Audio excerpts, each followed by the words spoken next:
블록체인계의 지극히 개인적이고 편파적인 방송, 업계의 내밀한 속내를 시원하게 파헤쳐드리는 사심 토크 시간입니다. 코인 생존 토크 실무자 회의 시간인데요. 오늘도 치열한 코인판 성봉에서 열일하고 계신 세 분 모셨습니다. 비트소닉의 최선준 부대표, 플랫타의 박승호 대표, 블록노드 커뮤니케이션즈의 정윤성 팀장 세 분과 함께하겠습니다. 세 분 어서 오세요. 네, 안녕하세요. 네, 안녕하세요. 자, 그럼 오늘 실무자 회의 주간 회의록 어떠한 안건들이 올라와 있는지 화면을 통해서 만나보겠습니다. 네, 미국 상원이 블록체인 기술과 암호화폐 규제 관련 접근법을 논의할 목적으로 청문회를 개최했습니다. 암호화폐 업계의 사용성과 정책성 문제에 대한 해법을 촉구했습니다. 두올 산업이 출자 예정이던 SGBK그룹과 체결한 투자 계획을 철회한다고 공시했습니다. 약 2,400억을 동원해 빗썸의 인수 소식을 알린 뒤 각종 의혹이 확산되며 3주 만에 인수를 포기한 겁니다. 영국 금융행위 감독기관이 암호화폐 자산에 대한 최종 가이드라인을 발표했습니다. 비트코인과 이더리움 같은 거래용 토큰을 규제하지 않겠다는 내용이 포함됐습니다. 체인파트너스가 ICO를 할 계획이고 협의된 기관 투자자를 대상으로 시작한다고 밝혔습니다. ICO를 통한 자금 확보 목적으로 판단이 되고 있습니다. 네, 오늘도 역시나 흥미로운 안건들이 올라와 있는데요. 세 분께서는 어떤 이슈에 눈길이 가시는지 여쭤보도록 하겠습니다. 먼저 최선준 부대표님, 어떤 이슈에 가장 눈길이 가셨을까요? 네, 저는 아무래도 첫 번째 미 상원 블록체인 암호화폐 청문회를 30일 날 진행을 했는데 네. 이거에 대해서 같이 좀 논의를 해보면 좋을 것 같고요. 또 세 번째 영국 FCA에서 비트코인과 이더리움을 규제하지 않는다라는 것도 사실 같은 맥락에서 좀 중요하게 다뤄볼 부분이라고 생각합니다. 네, 그렇군요. 아무래도 미국 상원에 대한 청문회 이야기 나눠보는 게 좋을 것 같다고 이야기를 해주셨고요. 또 박승호 대표님께도 질문을 드릴게요. 어떤 이슈에 눈길이 가셨을까요? 미 상원 블록체인 암호화폐 청문회가 저 개인적으로도 이제 눈길이 가고, 그다음에 지금 관심도나 아니면 방향성이 많이 변경되고 있고, 청문회에서도 얘기들이 좀 달라지고 있는 것 같아서 관심 있게 지켜봐야 된다고 생각이 들고요. 그다음에 두월 산업 같은 경우에는 주식 가격 변동이 굉장히 상승했다가 폭락하기도 했고, 아마 뭐 주식 투자하시는 분들이나 여러분들이 지켜보신 분들이 많아서 이 부분도 한번 논의해보면 재밌지 않을까 생각합니다. 네, 첫 번째와 두 번째 이슈에 주목하고 계신다고 이야기해 주셨고요. 마지막으로 정윤성 팀장님께도 질문 드릴게요. 어떤 이슈 눈여겨보셨나요? 네, 우선은 미국 쪽 계속 정치권들과 어떤 암호화폐의 힘겨루기 이런 부분이 계속적으로 되고 네. 있다라고 좀 볼 수 있을 것 같고요. 이 부분이 계속적으로 어떤 주제를 다뤘었던 리브라에 대한 그런 연장선상으로 계속적으로 좀 그동안은 미국 정치권에서 이렇게 힘도 있게 다루지 않았었는데 이 부분에 대해서 계속 어떤 식으로 지금 얘기가 나오고 있는지에 대한 흐름 오늘 또 짚어보면 좀 좋을 것 같고요. 앞서 얘기했다시피 그 두올 산업 이것도 좀 주목이 갔었던 부분은 두올 산업은 이제 인수를 하겠다라고 계속 얘기를 나왔고 빗썸 측에서는 계속 거부를 했었거든요. 근데 결국에는 주가가 한번 올랐다 떨어졌었던 두올 산업 어찌됐든 인수를 하건 안 하건 간에 주가 자체가 보면 평소에 한 1,000원 내외 정도 하던 게 거의 한 2,400원 선까지 또 올라갔다가 오늘 같은 경우 보면 오히려 평소에 주가보다 더 빠졌다 그런 부분도 볼 수가 있는데 계속적으로 어떤 주식시장에서 암호화폐의 어떤 인수라든지 아니면 어떤 거래소의 진출 여러 가지 이슈를 통해서 주가를 부양하고 또 거기에 따른 어떤 투기 세력을 계속적으로 좀 끌어당기고 있는 그런 어떤 가십거리도 계속적으로 좀 나오고 있는데 이런 부분도 좀 보시면 좋을 것 같습니다. 네, 정윤성 팀장님도 역시나 첫 번째와 두 번째 이슈에 눈길이 간다고 해주셨는데요. 세 분께서 오늘도 공통적으로 한 이슈를 또 꼽아주셨습니다. 그럼 오늘의 안건을 공개하도록 하겠습니다. 미 상원 청문회 개최, 혁신이냐 안정이냐 향방은 이란 주제로 코인 생존 토크 실무자 회의를 시작해 보도록 하겠습니다. 네, 정치권과 암호화폐 힘겨루기라고도 방금도 표현을 해주시긴 했었는데요. 또 세간의 주목을 받은 사안이긴 했습니다. 또 청문회가 열렸었는데요. 미국 상원은행위원회가 블록체인과 암호화폐 규제와 관련한 청문회를 개최한 겁니다. 이 청문회 전반적으로 리뷰를 해보는 시간을 좀 가져보면 좋을 것 같은데 어떠한 내용들이 언급이 됐었고 또 그 전에 왜 열린 건지에 대해서도 많은 의견들이 있더라고요. 혹시 또 리브라 발행과 관련해서 또 청문회가 열린 건 아닌지 하는 시선도 있던데요. 박승우 대표님, 이번 청문회가 왜 열린 것일까요? 글쎄요. 근데 이제 청문회가 열린 배경은 리브라의 영향이라고 생각도 이제 일견 들고요. 왜냐하면 청문회에 이제 나왔던 서클 CEO 대표도 그 스테이블 코인을 발행하는 업체 대표가 나와서 이제 청문회 장소에 나와서 얘기를 했었고요. 그리고 아무래도 리브라가 기존에는 테더라는 스테이블 코인이었었지만 이때 당시에는 실제 달러를 보유하고 있는 것이냐 없는 것이냐 이제 그거에 대해서 관심이 많았고 그 부분에 대해서 파고들었는데 어떻게 보면은 똑같은 성격의 스테이블 코인이고 상당한 양의 테더도 엄청난 많은 양의 현재 스테이블 코인이 찍혀져 있지만은 그것과 같은 똑같은 스테이블 코인이 많이 찍혀짐에도 불구하고 리브라에서 이슈가 많이 나오는 거는 아무래도 달러를 벗어나는 부분에 대해서 이제 암호화폐와 블록체인이 아니라 통화라는 부분에 대한 아마 민감한 사항이라고 생각해서 지금 계속 관심을 갖고 미국에서도 청문회를 하고 있지 않나라고 생각이 됩니다. 네, 방금도 말씀을 해주시긴 했는데요. 이번 청문회는 블록체인과 또 암호화폐를 바라보는 미국 정치권의 시각을 엿볼 수 있는 또 자리이지 않았나 싶습니다. 또 어떤 내용들이 오갔고 어떤 발언들이 있었는지에 대해서도 언급을 해보면 좋을 것 같은데 정윤선 팀장님 어떤 발언들을 또 주목해 보셨나요? 네, 우선은 뭐 여러 가지 좀 견제를 하고 있는 그런 모습을 계속적으로 봤었습니다. 그래서 암호화폐 우선은 뭐 청문회에서 계속적으로 어떤 뭐 부정적인 이슈 또 계속적으로 좀 어떤 점검을 해보고 넘어가야 된다. 또 어떤 그 자금 세탁이라든지 여러 가지 암호화폐를 통해서 일어날 수 있는 불법적인 요소에 대한 우려감이 계속적으로 커진다. 이런 부분이 계속적으로 가면서 계속적으로 어떤 암호화폐 시장을 길들이기 위한 그런 부분. 또 한 가지로서는 달러에 대한 위치를 계속적으로 좀 구축하려는 그런 모습이 계속적으로 보였다라고 볼 수가 있고요.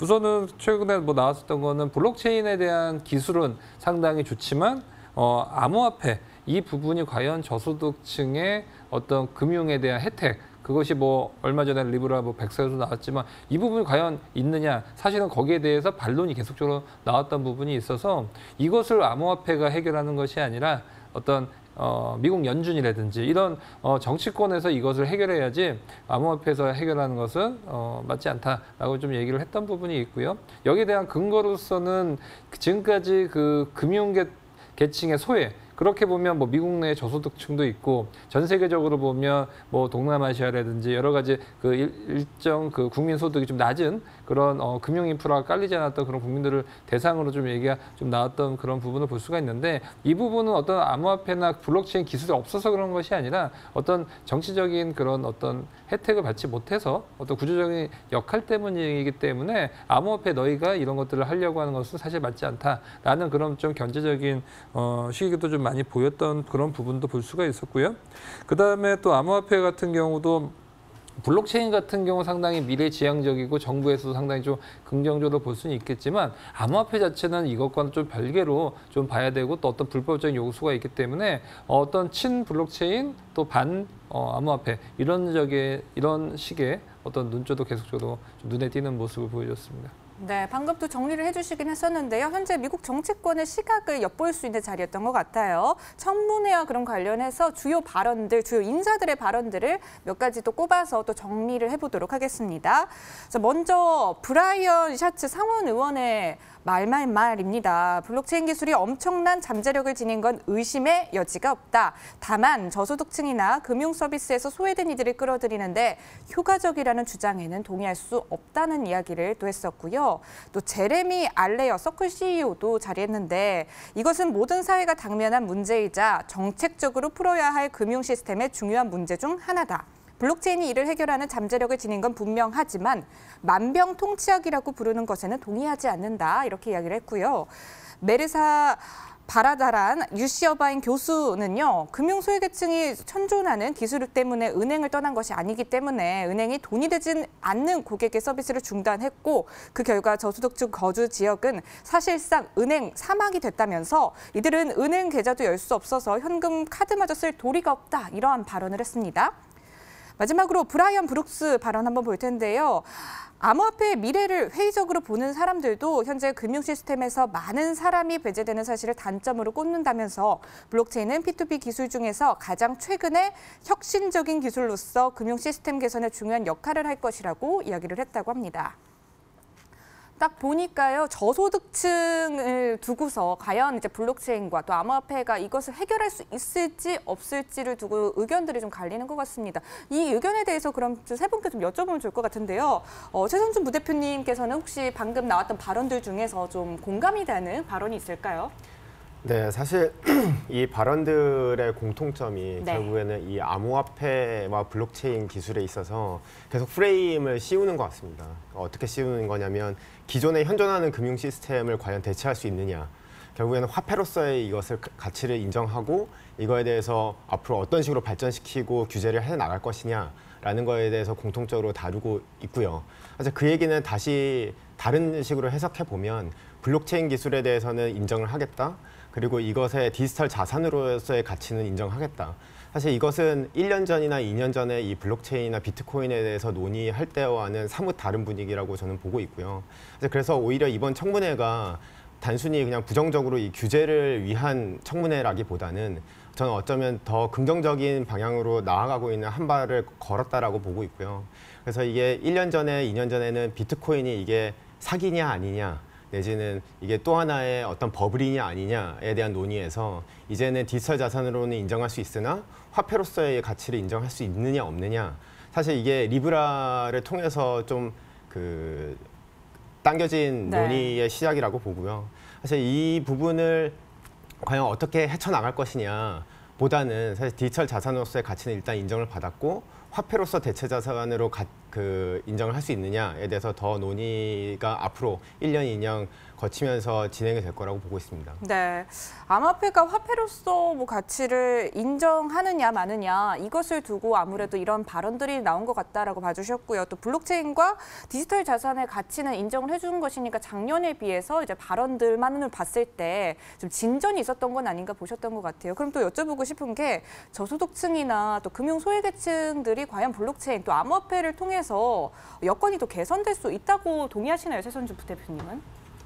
네, 저는 사실 지금까지 비트코인이 걸어온 길을 보면 네. 저소득층이 존재하는 국가들, 사실 약간 소외된, 금융에서 소외된 국가들에서 많이 그 비트코인의 시세를 움직일 정도로, 물론 거래량이 매우 적은 시기였긴 하지만 사실 그 시기에 이미 한번 경험을 했던 일이고, 지금 미국 상원의원 그들의 발언이나 청문회에서 나온 과연 이게 소외 계층을 구제해 줄 수 있는 화폐로서, 디지털 화폐로서 대체할 수 있느냐에 대한 논의가 이루어지는 것은 미국에 존재하는 이 금융 소외층을 끌어안을 수 있느냐에 대한 논의라고 봅니다. 그래서 이게 전 세계적으로 봤을 때의 시각과 미국 안에서 소외계층을 어떻게 담을 수 있느냐의 시각은 좀 다른 부분이고, 그렇죠. 실제로 그 양면성이 다 있는 것 같습니다.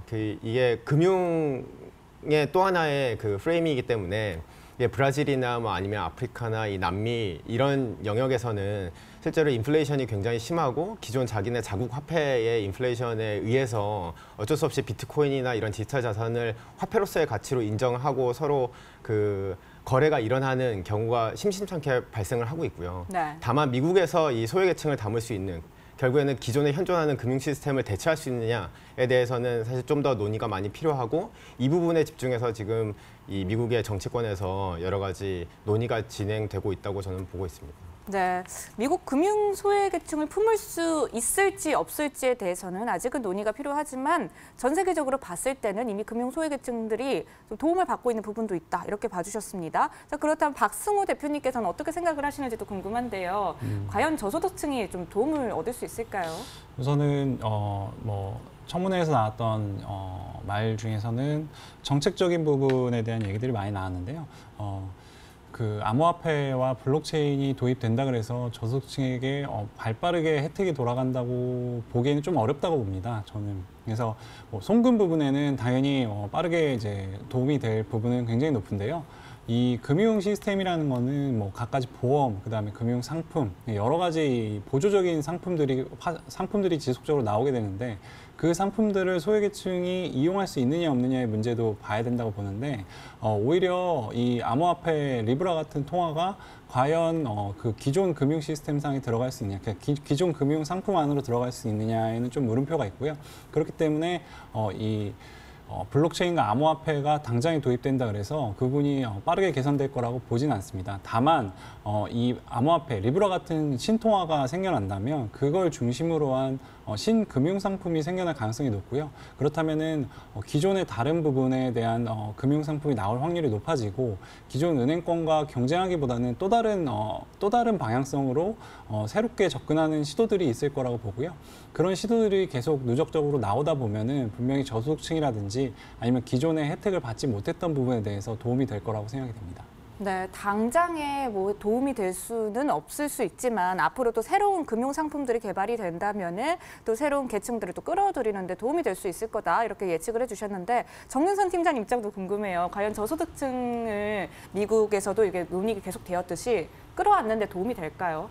저는 이제 좀 갑자기 생각이 든 건데 네. 보이스피싱의 생각이 들더라고요. 지금 금융 소외계층 어쨌든 간에 우선은 편리한 어떤 서비스가 나올 거는 당연히 나올 수 있는데 어떤 리스크적인 부분도 한번 좀 생각을 해봐야 될 것 같은 게 과연 지금 국내에서나 뭐 해외에서도 마찬가지로 보이스피싱이 굉장히 많이 이제 새로운 이제 범죄 수단으로 또 됐는데 거기서 피해를 가장 많이 봤던 사람들 생각해 보면 노인, 주부 아니면 여기에 대한 어떤 금융에 대한 지식이 많이 떨어지는 사람들 즉 지금까지 얘기했던 어떤 금융의 소외계층들이 여기에 대한 피해를 많이 봤었거든요. 결국 뭐냐면 사실 보이스피싱이라는 거는 제가 뭐 5년 전에도 있었던 것 같아요. 저도 뭐 어디 뭐 검찰입니다 전화도 받았고 저는 제 경험인데 어디 은행 사이트로 갔는데 똑같이 생겼는데 아니더라고요. 네. 저도 정말 놀랐던 적이 있는데 이게 뭐냐면 이게 지금은 이제 은행권에서 많이 거래를 하다 보니까 5년 10년 지나니까 ATM기에서도 뭐 보이스피싱 맞냐 뭐 광고, 공익 광고 굉장히 많이 나오는데 만약에 암호화폐가 저변 확대가 돼서 금융소득의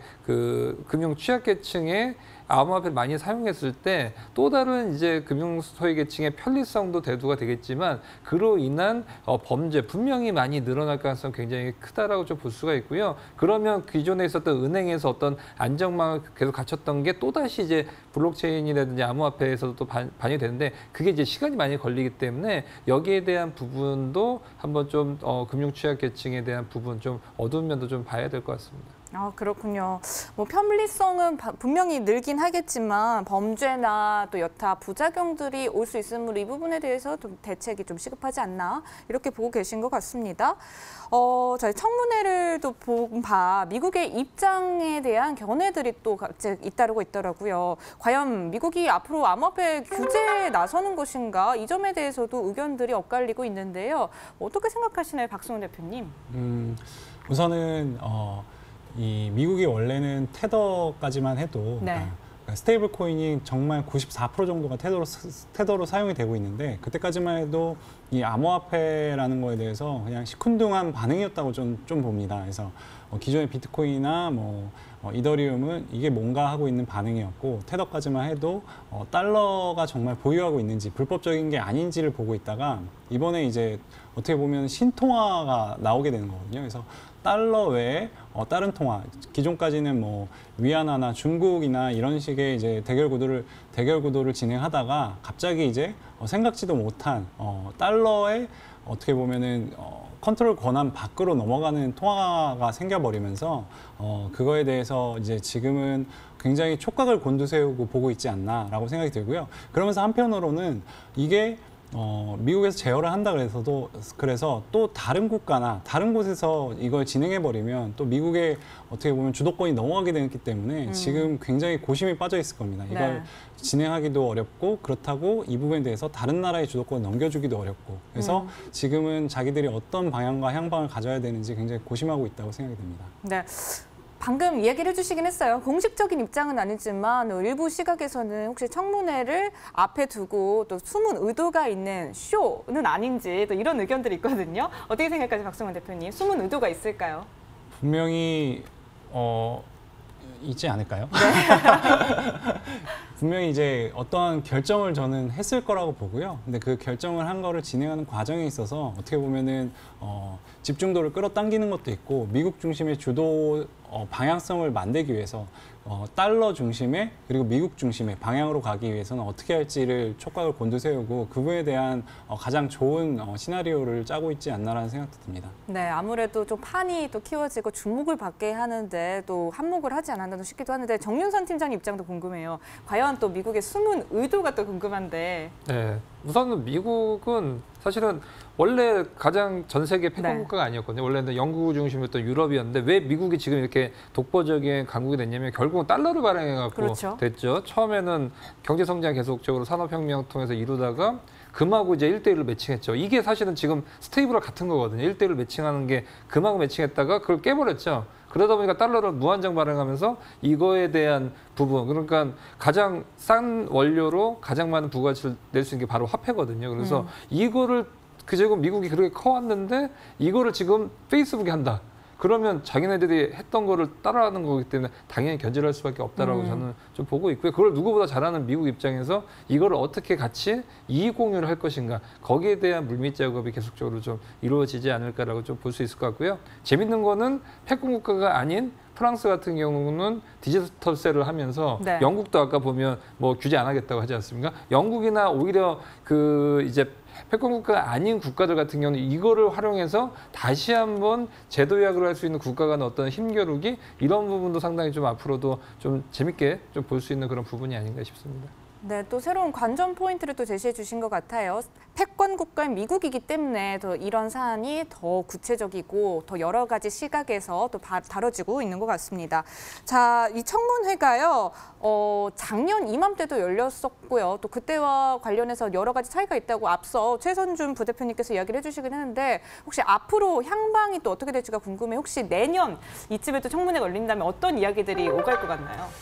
네, 사실 이 청문회가 결국에는 뭐 블록체인과 암호화폐를 다루는 청문회라고는 했으나 사실은 그 속내는 리브라 길들이기가 아닌가라는 생각을 갖고 있고요. 결국에는 이게 디지털 자산으로 인정하지만 화폐로서의 어떤 그 가치를 논의하기 위해서는 앞으로 가야 될 길이 굉장히 머니 이 정치권, 특히 미국의 정치권과 같이 논의하면서 좀 뭔가 잘 만들어 보자. 라고 해서 시작된 청문회라고 생각이 들고요. 사실 앞으로 만약에 리브라, 페이스북의 리브라와 이 미국의 정치권의 어떤 이익관계가 잘 맞아 떨어지면 내년에는 실제로 이 디지털 자산뿐만 아니라 디지털에서의 화폐로서의 유통이 되는 어떤 특정 코인이, 스테이블 코인이 어떻게 하면 이 규제 안에서 잘 이루어질 수 있을까에 대해서 논의하는 그런 장이 내년에 마련이 된다면 좀 이 블록체인 업계 그리고 암호화폐로서 불릴 수 있는 이 업계가 좀 발전적으로 나아갈 수 있지 않을까라는 생각을 해봅니다. 네. 아무래도 리브라 청문회 이후에 개최가 되었기 때문에 리브라 이야기를 또 안 꺼낼 수가 없었던 것 같은데 혹시 그 청문회 이후로 상원의 입장에서는 어떠한 변화들이 있었는지도 궁금한데 정윤선 팀장님, 상원 입장에 혹시 변화가 그 사이에 있었을까요? 뭐 우선은 계속적으로 어떤 미묘한 또 변화가 있을 수는 있겠지만 우선은 계속적으로 어떤 암호화폐에 대한 부분, 어떤 정치권 내에서의 컨트롤이 가능하게끔 계속적으로 좀 간다라고 좀 볼 수 있을 것 같고요.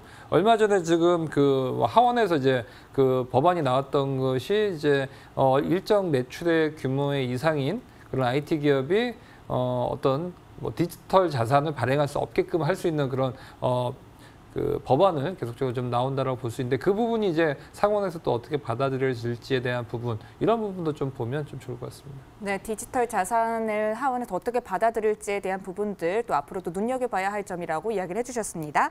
자, 그럼 오늘 이야기 나눈 이 안건에 대해서 세 분의 한 줄 평을 또 들어볼 순서인 것 같은데요. 먼저 최선준 부대표님께 질문 드릴게요. 오늘 한 줄 평 어떻게 내려주실까요? 네, 그 화폐로서의 길은 매우 험난해 보입니다. 이제 막 시작된 단계라고 보고 있고요. 다만 디지털 자산으로서는 인정을 받고 앞으로 뭐 지지난주에 다뤘던 벡트라든가 이런 식으로 많이 옆에서 그 지원을 들어오면서 실제로 블록체인 업계가 발전하는 데 있어서 중요한 하나의 청문회의 작은 시작점이 아니었을까라는 생각을 합니다. 네, 블록체인 업계를 발전시키는데 그래도 중요한 초석 중에 하나였다라고 보고 계신 것 같고요. 다음으로 박승호 대표님께도 질문 드릴게요. 어떻게 한 줄 평 내려주실 건가요? 네. 화폐의 본질은 거래 때문에 생겨난 거고 상거래를 위해서 화폐가 이제 성장하고 발전했다고 생각합니다. 그래서 이제 화폐의 탈국가화라는 키워드가 앞서 이제 나오게 되는 것 같고 이제 앞으로 진짜 신통화가 나오고 화폐 전쟁의 서막이 열린다고 생각이 듭니다. 네, 화폐 전쟁의 서막이다라고까지 표현해 주셨습니다. 마지막으로 정현선 팀장님께도 질문 드릴게요. 네, 앞서 얘기했다시피 기존에 전 세계에서 가장 많이 쓰이는 통화가 이제 달러고요. 이 달러를 이제 새로운 이제 비트코인 등의 이제 암호화폐의 어떤 힘겨루기가 이제 시작이 되면서 이제 막 이제 힘겨루기가 시작됐는데 지금은 뭐 다윗과 골리앗의 싸움이라고 볼 수는 있지만 이 다윗이 어떤 전략을 펼치느냐 그렇게 되면서 골리앗과의 앞으로의 승부 좀 재밌게 보면 좋을 것 같습니다. 네, 오늘 미국 상원 청문회로 본 암호화폐 향방은이라는 주제로 세 분과 함께 가감없는 토크 나눠봤습니다. 저희는 다음 주에 더 재밌는 주제를 들고 찾아뵙도록 하겠습니다. 오늘 함께해 주신 여러분 고맙습니다.